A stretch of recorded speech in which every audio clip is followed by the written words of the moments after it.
রাতটা ছিল অদ্ভুত নির্জন। বাতাসে একটা অজানা গন্ধ, পচা ফুল আর ধূপের মিশ্রণ। তারানাথ হঠাৎ থেমে গেলেন। কিশোরী ও বিভূতি তাকিয়ে দেখে সামনে অন্ধকারের মধ্যে এক গোলাকার গম্বুজ ঘর, ভাঙা দরজা আধ খোলা। অনেকে বলে কোলঘরে কেউ গেলে আর ফেরে না, আবার কেউ বলে ও ঘর নাকি অভিশপ্ত ঘর। কে আছে ওই ঘরের মধ্যে? ওই ঘরে যারা যায় কি হয় তাদের সাথে? কি হয়েছিল ওই ঘরে জমিদার নিশিকান্ত সান্যালের কাকার সাথে? যেখানে অন্ধকার ফিসফিস করে আর রাত লুকিয়ে রাখে অজানা কাহিনী, সেখানেই তারানাথ তান্ত্রিকের ঠোঁট থেকে শোনা অলৌকিক গল্প নিয়ে হাজির নিশির তারানাথ। আজকের আপনারা শুনবেন কৌশিক সেনগুপ্তর কলমে তারানাথ তান্ত্রিক ও রহস্যময় গোলঘর। রহস্যময় গোলঘরের সমস্ত রহস্য জানতে সঙ্গে থাকুন আমাদের। তাই আর দেরি না করে চটপট হেডফোনটা লাগিয়ে বসে পড়ুন।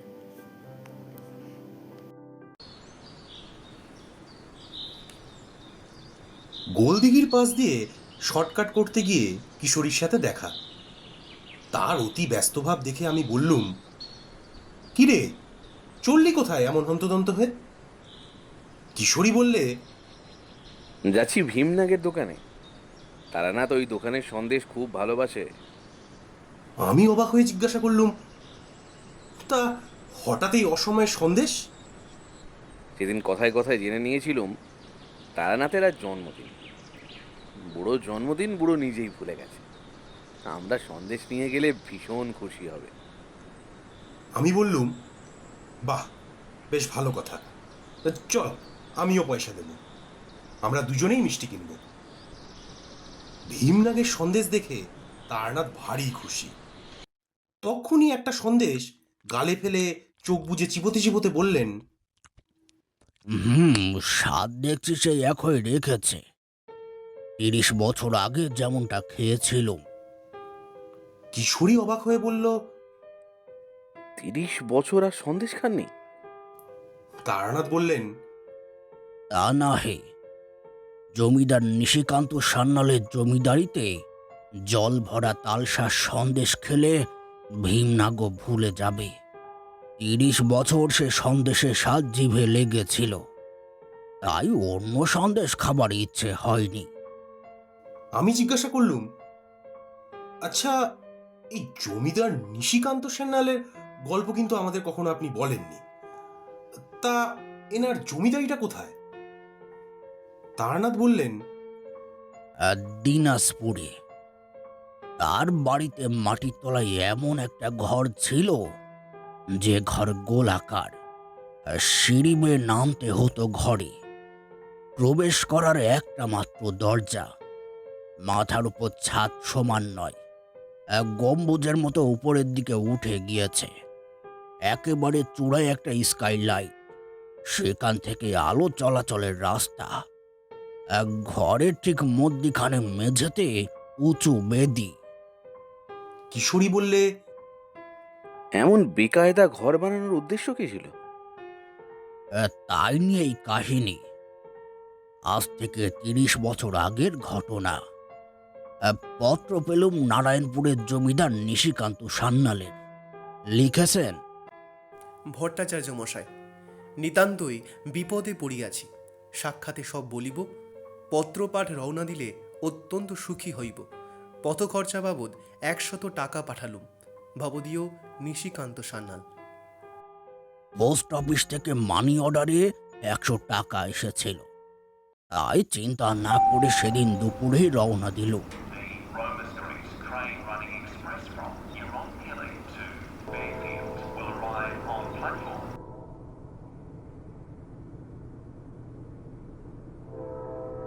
গাড়িতে 6 ঘন্টার রাস্তা। আত্রেই নদীর ধারে জমিদার বাড়ি। স্টেশনে গরুর গাড়ি আমার জন্য অপেক্ষা করছিল। সেই গাড়িতে চেপে আন্দাজ 1 ঘন্টা রাস্তা চলার পর পৌঁছলুম গন্তব্যে। বেলা হয়েছিল, জমিদার নিশিকান্ত সান্যাল আমাকে অভ্যর্থনা করে বাড়ির ভেতরে নিয়ে গেলেন। বললেন, স্নান আহ্নিক সেরে নিন ঠাকুর মশাই, দুপুরে খাওয়া দাওয়া সেরে বিশ্রাম নিন, বৈকালে কথা হবে। রাজকীয় ব্যবস্থা। সুগন্ধি তেল মেখে কপুর দেওয়া সাবান সহযোগে স্নান সেরে নিলাম। আহ্নিক শেষ হতেই আহারাদির ডাক পড়ল। সান্যাল মশাই আমার সাথে আহার করতে বসলেন। কত রকমের পদ গুণে শেষ করা যায় না। খাওয়া দাওয়া যখন শেষ হলো, আমি ডিম ভরা কই মাছের মতো খাবি খেতে খেতে বিছানায় আশ্রয় নিলাম। বৈকালে ডাক পড়ল। বৈঠকখানায় ফরাসে তাকিয়া পেতে বসেছিলেন জমিদার নিশিকান্ত সান্যাল। আমাকে দেখে হেসে বললেন, আসুন আসুন ঠাকুর মশাই, বসুন বসুন এই ফরাসে। আমি একটি তাকিয়া টেনে বসলুম সান্যাল মশাইয়ের মুখোমুখি। তিনি বললেন, তামাক সেবন করুন। আলবোলায় তামাক টানতে টানতে বললুম, এবার যে জন ডেকে এনেছেন তা শোনার ইচ্ছে রইল। আলবোলায় খানিক গুরু গুরু করে ধোয়া টেনে সান্যাল মশাই বললেন, বড় চিন্তায় পড়েছি ঠাকুর মশাই, অনেক ভেবেও কুল কিনারা পাইনি। শুরু থেকে বলি, 2 পুরুষ আগে আমাদের বংশে দ্বিতীয় পুত্র ছিলেন ব্রজেন্দ্রমোহন সান্যাল। উচ্চশিক্ষার জন্য জাহাজে চেপে তিনি বিলেত গিয়েছিলেন। আমাদের বংশে ওরকম পণ্ডিত মানুষ আর ছিল না, এখনও নেই। বছর 2 পরে তিনি দেশে ফিরে এলেন। সকলে জানতো তিনি বিজ্ঞান নিয়ে পড়াশোনা শেষ করে ফিরেছেন। দেশে ফেরার পর তিনি মাটির তলায় এক বিশেষ ঘর নির্মাণ করলেন। বাড়ির লোকেদের জানালেন তিনি ওই ঘরেই গবেষণা করবেন।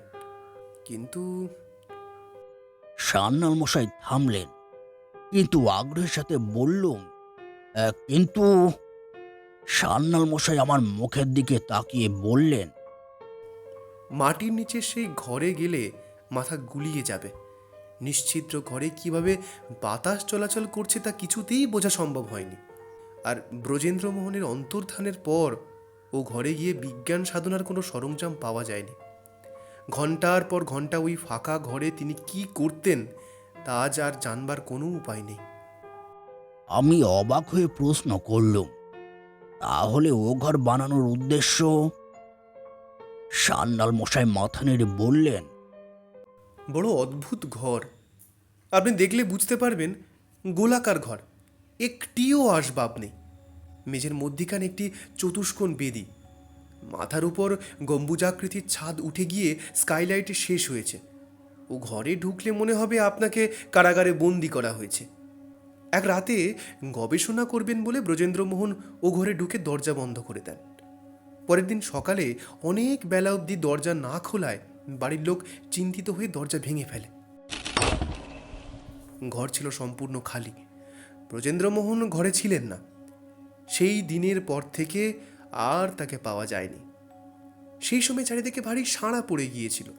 সদর থেকে স্বয়ং ভাইসরয় এসেছিলেন সরেজমিনে তদন্ত করতে।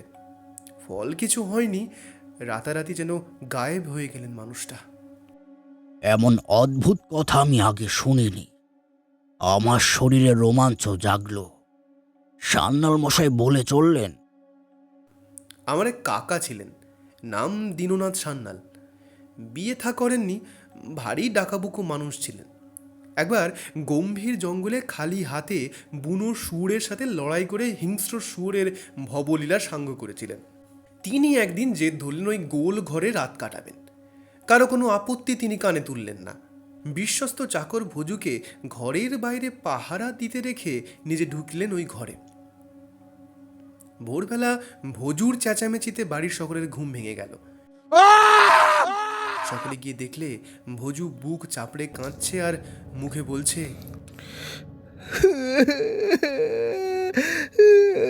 নেই নেই, ছোট বাবু কোথাও নেই। সকলে ছুটে গেল গোল ঘরে। দরজা খোলাই ছিল। ঘরে ঢুকে দেখা গেল কেউ কোথাও নেই। ভোজু এক আশ্চর্য কথা বলেছিল। অনেক রাতে ঘরের ভেতর নানা রকম আওয়াজ শুনে সে দরজা ধাক্কা দিয়ে বলে,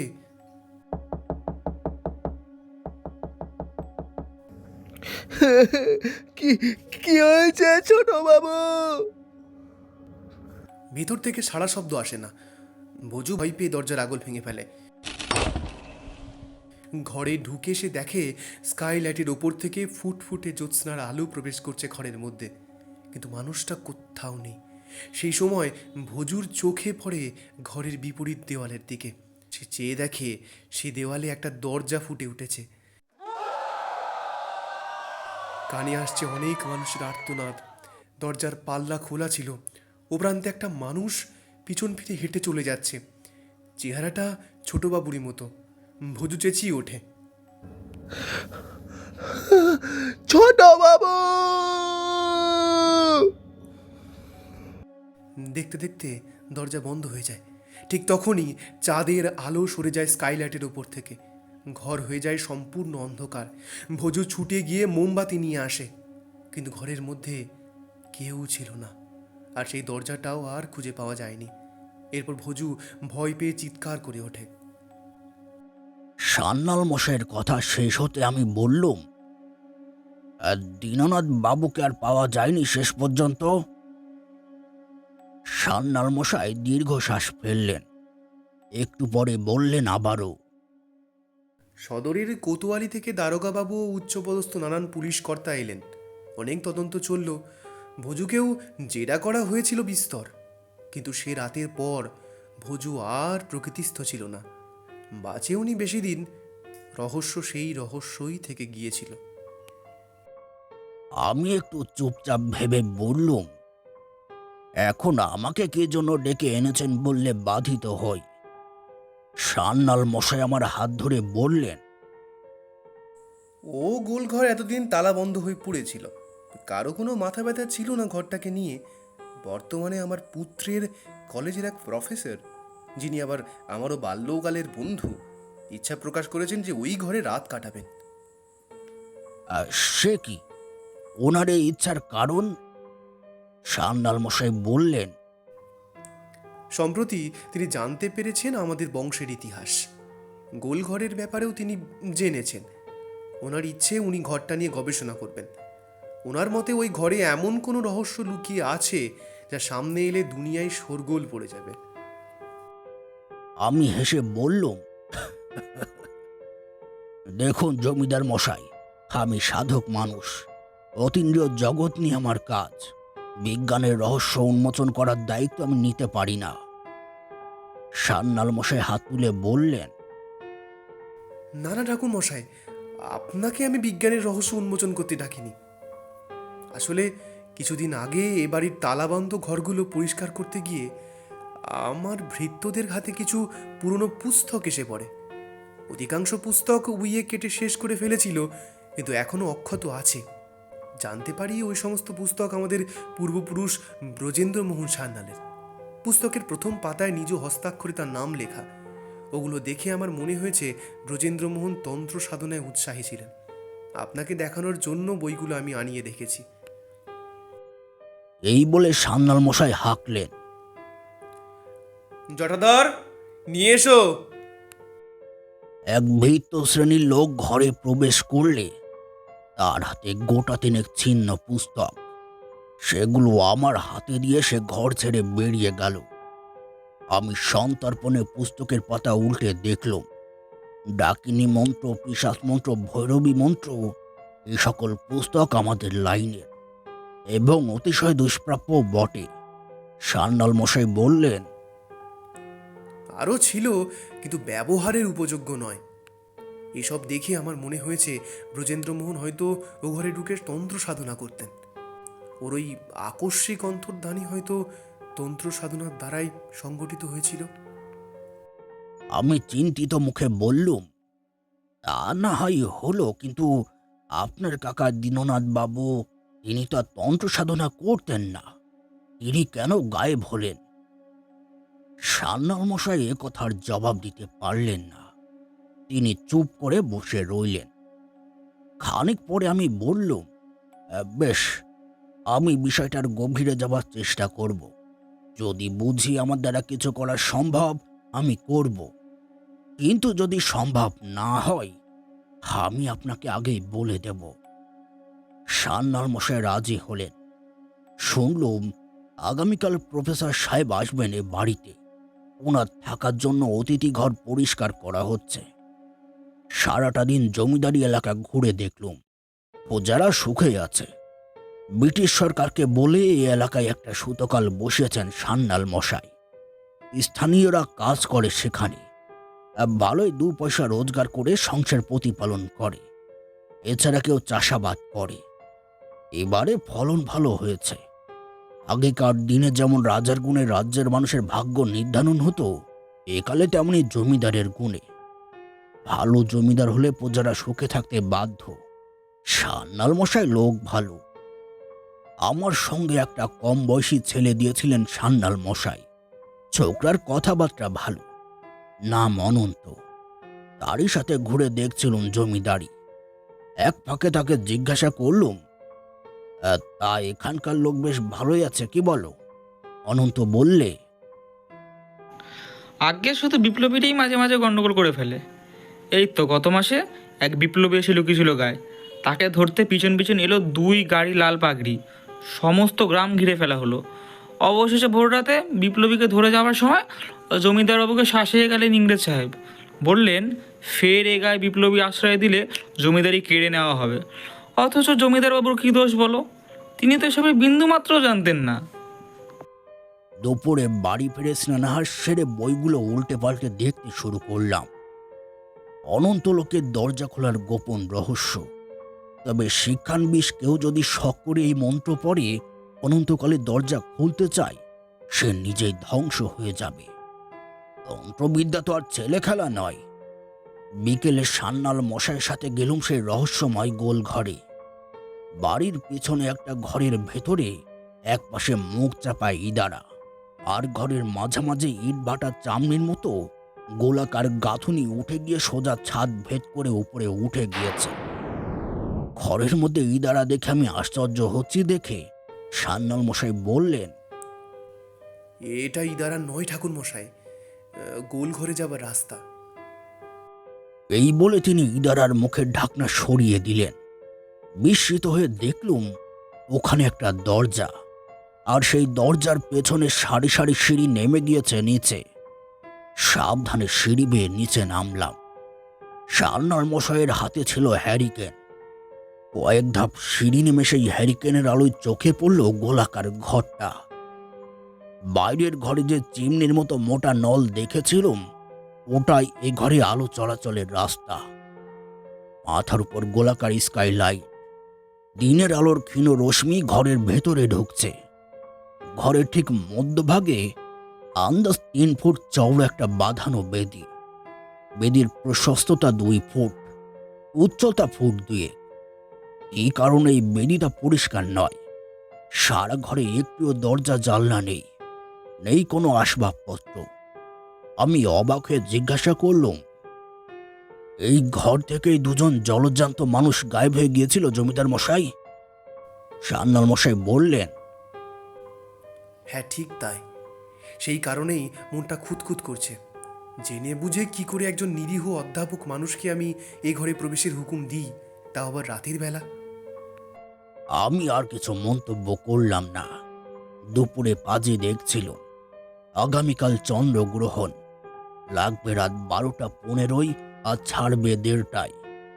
আগামীকাল সকালে বাড়িতে এসে উপস্থিত হচ্ছেন কলকাতার কলেজের অধ্যাপক। তিনি কি জেনে শুনেই ওই মহেন্দ্রক্ষণে রাত কাটাতে চান ও ঘরে? গোল ঘর থেকে বেরিয়ে জমিদার বাবু বললেন, আমার একটু কাজ আছে, আপনি ঘরে বিশ্রাম করুন। ঘরে এসে মনের মধ্যে কেমন একটা সন্দেহ দানা বাঁধতে লাগলো। আমাদের তন্ত্র সাধনায় গ্রহণের মাহাত্ম্য আছে, তবে সব গ্রহণ নয়। আমাদের সাধনায় পূর্ণগ্রাস চন্দ্রগ্রহণকে 3টে ভাগে ভাগ করা হয়েছে। 1 হলো আর্দ্র গ্রহণ, 2 সাধারণ বা তান্ত্রিক গ্রহণ এবং 3 যোগমুক্ত গ্রহণ। এর মধ্যে 3 নম্বর গ্রহণ হলো মহাসিদ্ধি যোগের গ্রহণ। কালতিন তন্ত্র সাধনা চৈতন্য উত্তরণ এবং মোক্ষ উপলব্ধির ক্ষেত্রে গুরুত্বপূর্ণ। কালকের গ্রহণ কোন প্রকার? চট করে পাজিতে চোখ বুলিয়ে নিল। কোনো সন্দেহ নেই। ঘর ছেড়ে ছুটে বেরিয়ে চলুম জমিদার মহলের দিকে। এক ভৃত্যকে দেখতে পেয়ে উদ্গ্রীব হয়ে বললুম, শিগগিরই জমিদার বাবুকে ডেকে দাও, বলো গিয়ে ভীষণ দরকার। ভৃত্যে বললে, আজ্ঞে, তিনি তো এইমাত্র বেরোলেন। সে কি, ফিরবে কখন? ভৃত্যে বললে, আজ্ঞে, তার কোনো ঠিক নেই, অনেক সময় বেশ রাত হয়ে যায়। জমিদার বাবু ফিরে এলে আমি আপনার কথা বলে দেব। মনটা ছটফট করতে লাগলো। এ বাড়িতে পুরনো বাসিন্দা কারা তা আমি জানি না, ভৃত্যদের উপর ভরসা করা যায় না, কিন্তু কয়েকটা বিষয় আমার তথ্য প্রয়োজন, নইলে বড় দেরি হয়ে যাবে। জমিদার বাবু ফিরলেন অনেক রাতে। তিনি বোঝদার মানুষ, তাই প্রত্যুষের অপেক্ষা না থেকে নিজে এলেন আমার ঘরে। বললেন, আমার খোঁজ করছিলেন ঠাকুরমশাই? আমি বললুম, আচ্ছা, যে এবার আপনার কাকা দীননাথ সান্যাল ও ঘর থেকে রহস্যজনকভাবে গায়েব হন, সেই তারিখ তিথি এসব মনে আছে আপনার? সান্যাল মশাই হেসে বললেন, এই কথা, তা মনে হয়তো থাকতো না, কিন্তু সেদিন ছিল বিশেষ তিথি, পূর্ণগ্রাস চন্দ্রগ্রহণ ছিল, তাই তারিখটা মনে আছে, 19শে ভাদ্র 1342। আমি বিস্ফারিত দৃষ্টিতে বললুম, হার যেবার বুড়োচন্দ্র মোহন ও ঘর থেকে অদৃশ্য হন? সান্যাল মশাই আশ্চর্য দৃষ্টিতে আমার দিকে তাকিয়ে বললেন, মাপ করবেন, আমি ঠিক জানি না, অনেক দিন আগেকার কথা, আমার পূর্বপুরুষরা সেদিনক্ষণ মনে রাখেননি, কিন্তু আপনি মনে হচ্ছে কিছু পেয়েছেন। আমি বললুম, দেখুন জমিদার বাবু, কাল কিছুতেই অধ্যাপক ভদ্রলোক ও ঘরে রাত কাটাতে পারবেন না। আপনি অনুমতি দেবেন না। কালকের পরিবর্তে তিনি পরশু অথবা যে কোনো দিন রাতে থাকতে পারেন ও ঘরে। সান্যাল মশাই অন্যমনস্কভাবে বললেন, এমনিতেও তাকে কাল রাতে ও ঘরে থাকতে দেব না। আমি ওনার দিকে সপ্রশ্ন দৃষ্টিপাত করতেই তিনি একটু লজ্জিত হয়ে বললেন, এই চন্দ্রগ্রহণের রাতেই তো আমার কাকা চলে গিয়েছিলেন, তাই অমন তিথিতে ঘরটা বন্ধ রাখি।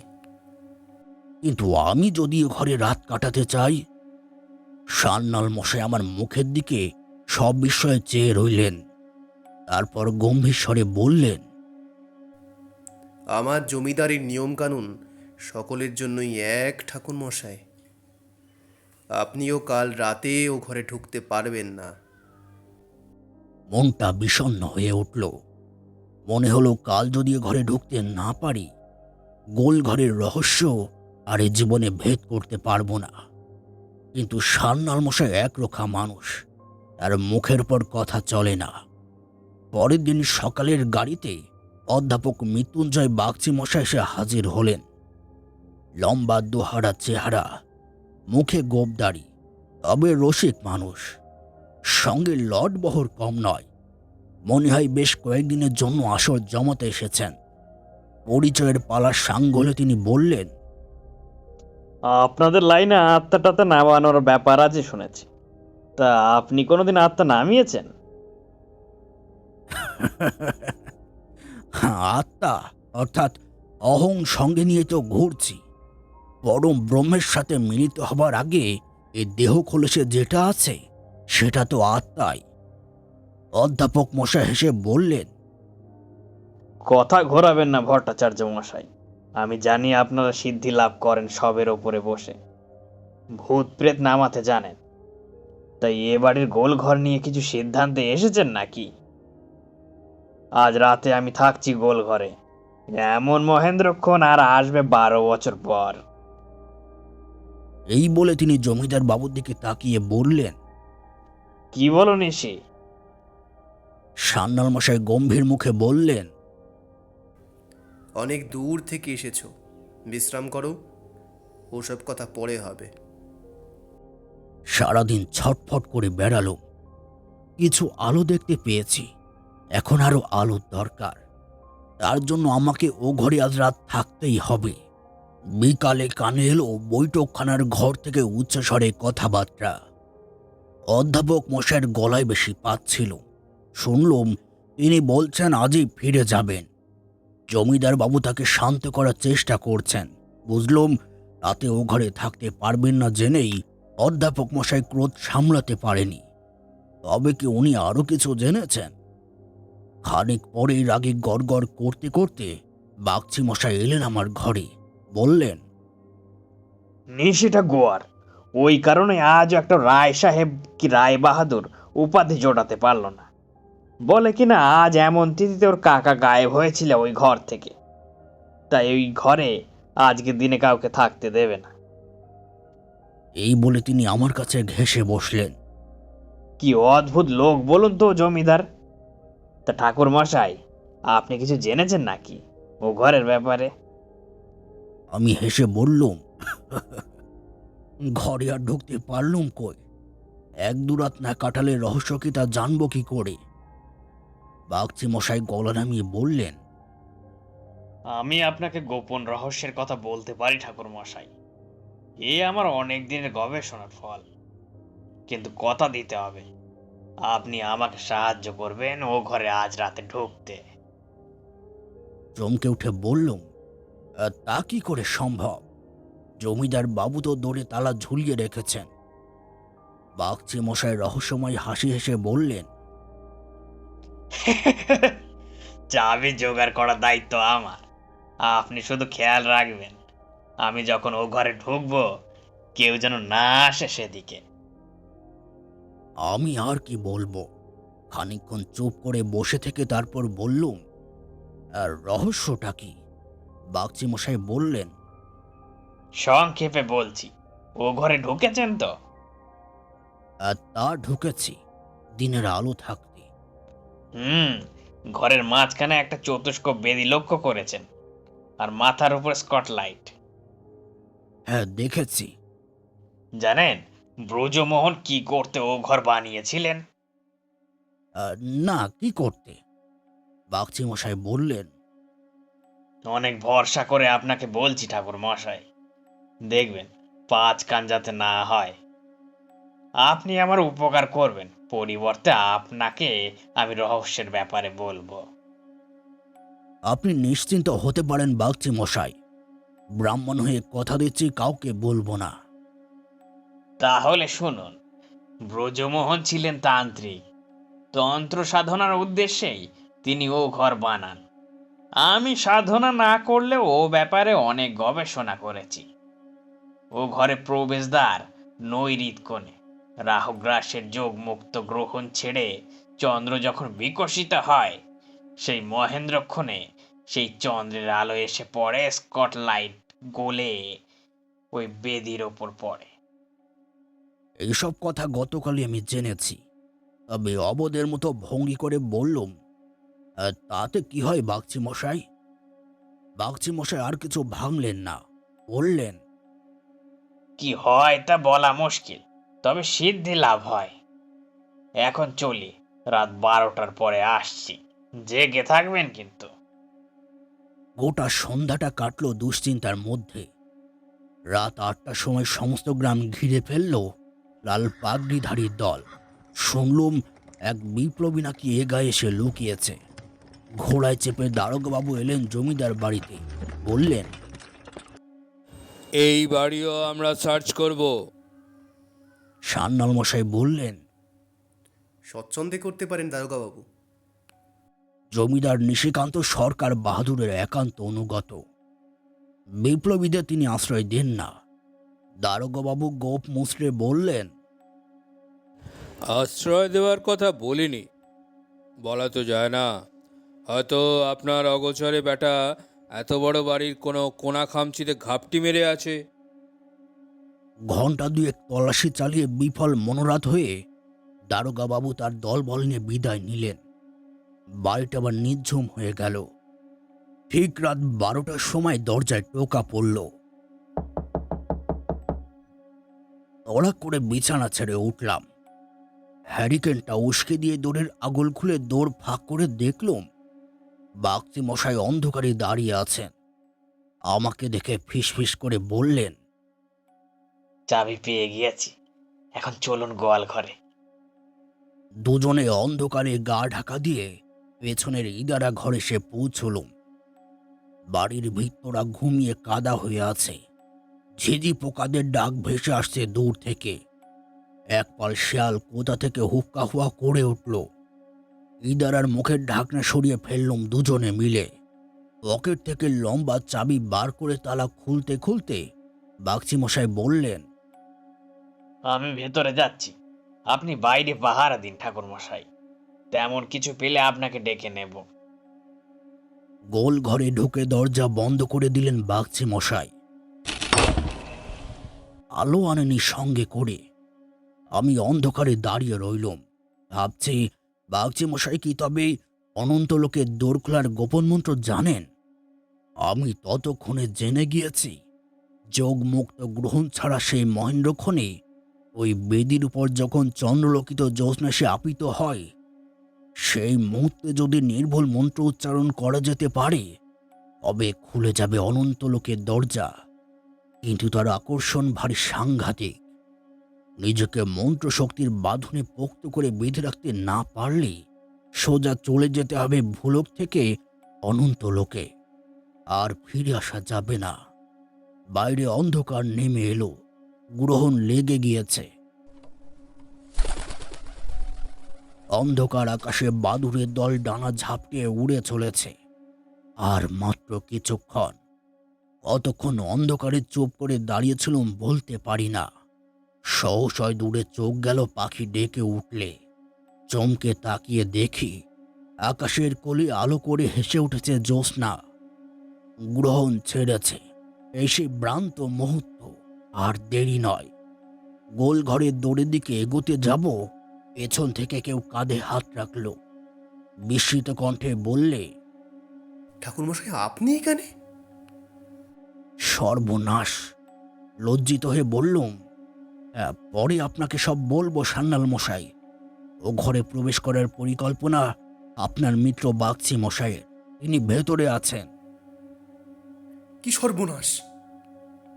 এই বলে সান্যাল মশাই দুপা সবে এগিয়েছেন, এমন সময় কানে এলো নিদারুণ আর্তনাদ।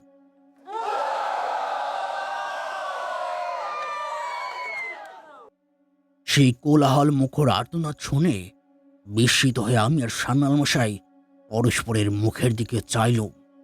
সান্যাল মশাই বললেন, দৌড় ভেঙে ফেলুন ঠাকুরমশাই। আমি বললুম, সে ভাঙছে, কিন্তু আপনি এখানে দাঁড়াবেন না, দূরে সরে যান, নইলে প্রবল আকর্ষণে চিরকালের জন্য অনন্ত লোকের পথে চলে যাবেন। এই বলে গায়ে সমস্ত জোর দিয়ে দরজার প্রবল আঘাত করলাম। একবার, দুবার, তিনবার। পুরনো দরজা আমার দেহের সে আঘাত সইতে পারল না, ভেঙে পড়ল। দৌড় খোলার সঙ্গে সঙ্গে নীল আলো তীব্র দ্যুতিতে দু চোখ যেন ধাঁধিয়ে উঠল। তাড়াতাড়ি মন্ত্র উচ্চারণ করে নিজেকে বাঁধনে আবদ্ধ করলাম। ঘরের ভেতর তখন এক বিজাতীয় দৃশ্য। দুজন মানুষ পরস্পর জড়াজড়ি করে মেঝেতে পড়ে ভয়ে চিৎকার করছে। আর বিপরীত দেওয়ালে ফুটে উঠেছে এক খোলা দরজা। তীব্র নীল আলোর উৎস সেই দরজা, অনন্ত লোকের দ্বার। মহেন্দ্রক্ষণে মন্ত্র উচ্চারণের সাথে যা খুলেছেন বাগচি মশাই, কিন্তু নিজেকে বাঁধনে আবদ্ধ করার মন্ত্র জানেন না। দাঁড়াতে পারছিলাম না। বাঁধনে আবদ্ধ করা সত্ত্বেও কি একটা প্রবল আকর্ষণ আমাকে টেনে নিয়ে যাচ্ছিল ওই নীল আলোর উৎসের দিকে। ওই দৌড়ের ভেতর থেকে গুরুগম্ভীর ডাক ভেসে আসছে, সঙ্গে যেন অনেক মানুষের কোলাহল। হাজার হাজার হাত যেন হাতছানি দিয়ে ডাকছে, আয় আয়, চলে আয়, এখানেই শান্তি। ওই মানুষ দুটো একটু একটু করে সরে যাচ্ছে। একজন তো বাগচি মশাই, অন্যজন কে? আর অপেক্ষা করার সময় ছিল না। দৌড়ে গিয়ে ওদের একজনের জামার কোণ খামচে ধরলাম। আমার শরীরে তখন যেন হাজার সিংহের শক্তি। মুখে আওড়াচ্ছে অনন্তলোকে দ্বার বন্ধ করার মন্ত্র। আর মানুষ দুটোকে বাঁচানোর চেষ্টা করছি। একটু পরে স্কাইলাইটের উপর থেকে চাঁদ সরে যেতে বিপরীত দেওয়ালে সেই দৌড়ের নীল আলো নিভে গেল। অচৈতন্য মানুষ দুটোকে দুহাতে ধরে গোল ঘরের বাইরে নিয়ে এলো। জমিদার মশাই ছুটে এলেন। দুজনে দুটো শরীর 5 কোলা করে তুলে নিয়ে চলল। তারানাথ থামলেন। আমার মনে একটা প্রশ্ন অনেকক্ষণ ধরেই খচখচ করছিল।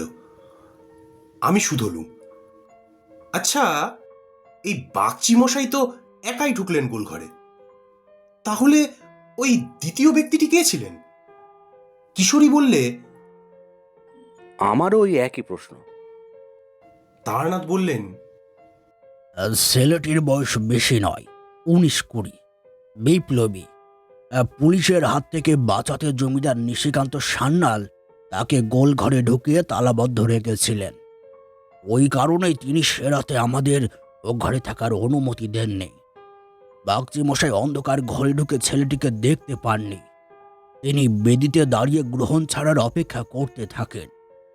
গ্রহণ ছাড়ার পর মন্ত্র উচ্চারণ করে অনন্ত লোকের দ্বার খোলেন। অধ্যাপক মানুষ তো অনেক দূর গবেষণা করে গোলঘরের ব্যাপারে জেনে ফেলেছিলেন, কিন্তু তিনি নিজেকে রক্ষা করার মন্ত্র জানতেন না। তাই বিপদ ঘটে যায়। ব্রজেন্দ্র মোহন ও নিশিকান্ত সান্যালের কাকা দীননাথ সান্যালও ওই ব্যাপারটি জানতেন না। তাই তারা নিজেকে রক্ষা করতে পারেননি। অনন্ত লোকের দ্বারের প্রবল আকর্ষণে হারিয়ে যান অনন্ত লোকে। স্কাইলাইটের উপর থেকে চন্দ্রকিরণ সরে গেলেই অনন্ত লোকের দৌড় আপনি বন্ধ হয়ে যায়। পৃথিবীর মানুষের জন্য রয়ে যায় শুধু রহস্য। বিপ্লবী ছেলেটির ব্যাপারটা জানার পর নিশিকান্ত সান্যালের প্রতি আমার ভক্তি চতুর্গুণ বেড়ে গিয়েছিল। এমন মানুষ দুনিয়ায় বিরল। বাগচি মশাই পরের দিন ভোরেই বাড়ি ফিরে যান। অনন্ত লোকের দৌড় খোলার আর উৎসাহ ছিল না ওনার মধ্যে। পরের বছর গোলঘরে ভেঙে দিয়েছিলেন সান্যাল মশাই, তার এক চিঠিতে জানতে পারি।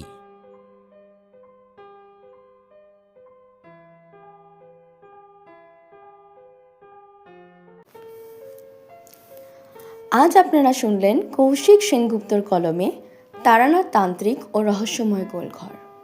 আজকের গল্পের সূত্রধর উর্মিতা, মানে আমি। গল্প পাঠে শোনক। অন্যান্য চরিত্রে রুদ্র, Atanu, Subrata, Samrat, Achyut, Soumendu, Dipankar, Indrashis. Script, intro outro writer, editing ও সমগ্র পরিচালনায় রাই। কেমন ছিল আজকের এক্সপিরিয়েন্স জানাবেন কমেন্টে। থার্সডে গল্প বৈঠকে তারানাথের কণ্ঠে গল্প শুনতে অবশ্যই সাবস্ক্রাইব করুন নিশির তারানাথকে। ভালো থাকবেন সকলে। আবার বৈঠক বসবে পরের বৃহস্পতিবার। শুভরাত্রি।